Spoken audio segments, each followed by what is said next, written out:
I guess before we talk about the specifics of EM debt, let me just ask you what your assumptions are on the dollar, because that seems to be driving most things at the moment. Yes, so clearly we had a lot of volatility of the last couple of weeks and since I would say to mid-February, and with U.S. treasuries have been selling off significantly, reaching close to 3% or even above 3% for one day, and we think that now the risk will be receding. So clearly we think that your treasuries are likely to rally back a little bit. So we are positive in the short term on U.S. treasuries, and we think that U.S. dollar is likely to weaken in the next couple of weeks. So the era of short-term respite on U.S. dollar strength is now behind us, I would say. You don't think the fundamentals have really changed to have created this short-term bust out, essentially?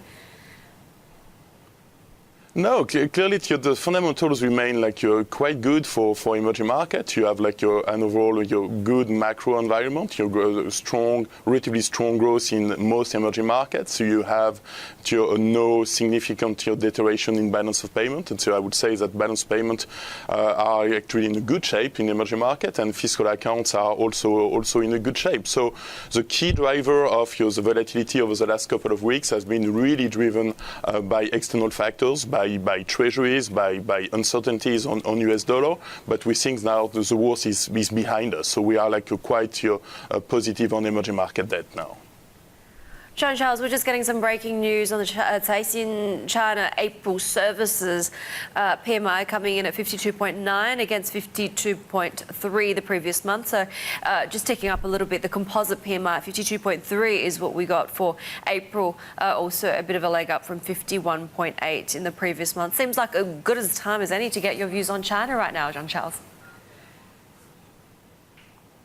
So clearly we had pretty contrarian view on China when people were very concerned about much higher yields in China onshore when we reached 4% in the fourth quarter of 2017, and we decided to go long on China onshore markets because we saw that the fears of inflation, the fears of very aggressive deleveraging were really overdone. So we became very bullish on Chinese onshore markets. So right now we think that the macro is overall good in China. It's maybe growth will be a little bit lower than in 2017, but it's not bad news. It's actually a good sign that there should be a more sustainable growth pattern in China, and it's a positive for the onshore rates market. So we keep this very positive bias on Chinese onshore rates. We think that China is making a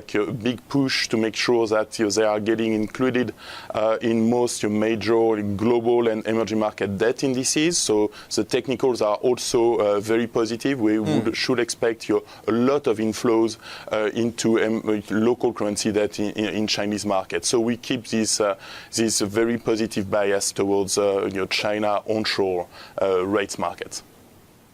Now, JC, global portfolios seem to be very much underweight still the asset class. Do I just buy the index and sit back, head to the beach, and come back? Well, it's clearly we think that it's not the right time to buy the index and to be a passive investor to emerging market debt.